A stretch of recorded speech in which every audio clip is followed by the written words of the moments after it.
well-wisher. He is none other than our German sir. Sir, please come on to the dais. Now let us invite our respected director, sir, to the great stage with his presence. Please join us in welcoming with a big round of applause.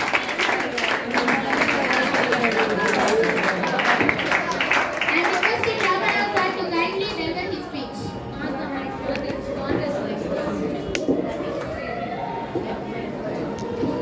Carlos.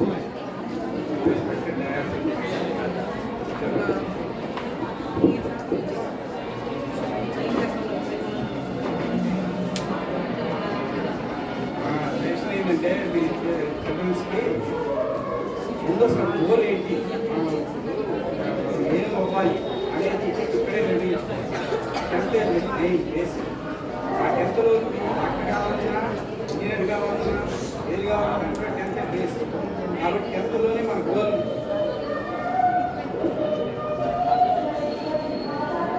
మన goal నిర్ణయించుకోవాలి. కాబట్టి ప్రతి ఒక్కళ్ళు ఇప్పుడే వాళ్ళకి తెలియకపోతే టీచర్స్ని అడిగైనా తెచ్చుకొని వాళ్ళ గోల్ ఏందో నిర్ణయించుకోవాలి. అది ఫస్ట్. ఇంటర్మీడియట్కి వెళ్ళిన తర్వాత కుదరదు. ఎందుకంటే డాక్టర్ కావాలంటే ఇక్కడేమో ఎంపీసీ తీసుకుంటే డాక్టర్ కాలేడు కదా. కాబట్టి గోల్ ఇప్పుడే నిర్ణయించుకోండి. ఒకవేళ తెలియకపోతే పేరెంట్స్ ఈ కుర్రోడు దేని పనికి ఇస్తాడు అనేది వాళ్ళకి తెలుసు, టీచర్స్కి తెలుసు. కాబట్టి ఆ టీచర్స్ని అడిగి పేరెంట్స్ని అడిగి ఆ గోల్ అనేది నిర్ణయించుకోవడం ఇదే ఫస్ట్ బేస్ అన్నమాట. ఇప్పుడు ఏది కావాలన్నా కూడా మీరు ఈ టెన్త్తోనే మీరు ఆ బేస్ అనేది ఏర్పడాలి. ఇంజనీర్ కావాలనుకుంటే ఇది కావాలి, సిఏ కావాలన్నాడు కొంతమంది సైంటిస్ట్ కావాలన్నాడు. కాబట్టి ఇలాంటివన్నీ కావాలంటే ఏం కావాలి? ఇప్పుడు డాక్టర్ కావాలంటే ఇప్పుడు ఇంజనీరింగ్కి వెళ్ళిన తర్వాత డాక్టర్ కాలేడు కదా. కాబట్టి ముందు సైన్స్ గ్రూప్ తీసుకుంటే నేను డాక్టర్ కావచ్చు అనేది వాళ్ళకి బేస్ అనేది ఇదే. కాబట్టి వాళ్ళకి తెలియకపోయినా కూడా ఇన్నోసెన్స్ కదా, అంటే టెన్త్ అనేది అంత మెచ్యూరిటీ కాదు, అంత ఇది కాదు.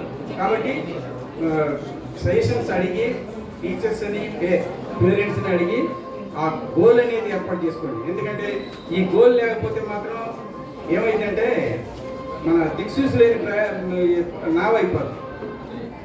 ఏమంటారు? కంపాస్ లేకపోతే ఎటుపోయేది తెలియదు కదా. కాబట్టి ఆ కంపాస్ అనేది ఇప్పుడే ఏర్పడాలి. కాబట్టి బేస్మెంట్ అనేది ఇదే ఫస్ట్. కాబట్టి మీరు బాగా ఆలోచించి ఏం కావాలి. అప్పుడు చిన్నప్పటి నుంచి కొంతమంది పేరెంట్స్ మా వాడు డాక్టర్ కావాలి, మా వాడు ఇంజనీర్ అవుతాడు, మా వాడు సైంటిస్ట్ అవుతాడు అని చెప్తూ వాళ్ళ పిల్లలకి చేస్తారు. కాబట్టి అట్లా మీరు గోల్ అనేది ఏర్పాటు చేసుకోండి. తర్వాత ఫస్ట్ ఎప్పుడు ప్రతి పెద్దవాళ్ళైన దాకా కూడా నేర్చుకోవడమే సరిపోతుంది. ప్రతి ఒక్కళ్ళు ఇప్పుడు ఏదో చదివామంటే ఎంతో అయిపోయింది అనుకోకూడదు. మీ స్టడీస్ అయిపోయిన తర్వాత కూడా నేర్చుకోవాల్సి వచ్చింది. ప్రతిరోజు ఒక కొత్త లెసన్ అనేది నేర్చుకోవాలి. ప్రతిరోజు ఒక మాట మీరు లైఫ్ లాంగ్ నేర్చుకుంటా ఉన్నా కూడా ఏదో ఒకటి కొత్తది నేర్చుకుంటానే ఉంటారు. కాబట్టి ప్రతిరోజు మీరు ఏదో ఒకటి కొత్తది నేర్చుకోవాలనే అభిలాష కలగాలి. ప్లస్ గోల్ ఒకటి పెట్టుకోవాలి. ఆ గోల్ రీచ్ అయిన దాకా మీరు మాత్రం అవేర్నెస్ దాని మీద కాన్సన్ట్రేషన్ చేయాలి.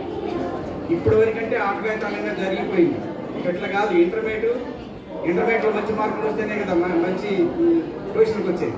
కాబట్టి స్టడీస్ మీద కాన్సన్ట్రేషన్ చేసి మీ తల్లిదండ్రులకి మీ టీచర్స్కి బాగా కోఆపరేట్ చేస్తూ ఒక గోల్ ఏర్పాటు చేసుకొని ఆ గోల్ రీచ్ అవ్వడానికి అందరూ కృషి చేస్తారని, అందరు ఆరోగ్యాన్ని జాగ్రత్తగా కాపాడుకోవాలని కోరుకుంటూ ఈ అవకాశం ఇచ్చిన ఇంజనీర్ గారికి ధన్యవాదాలు చెప్పుకుంటూ జై హింద్.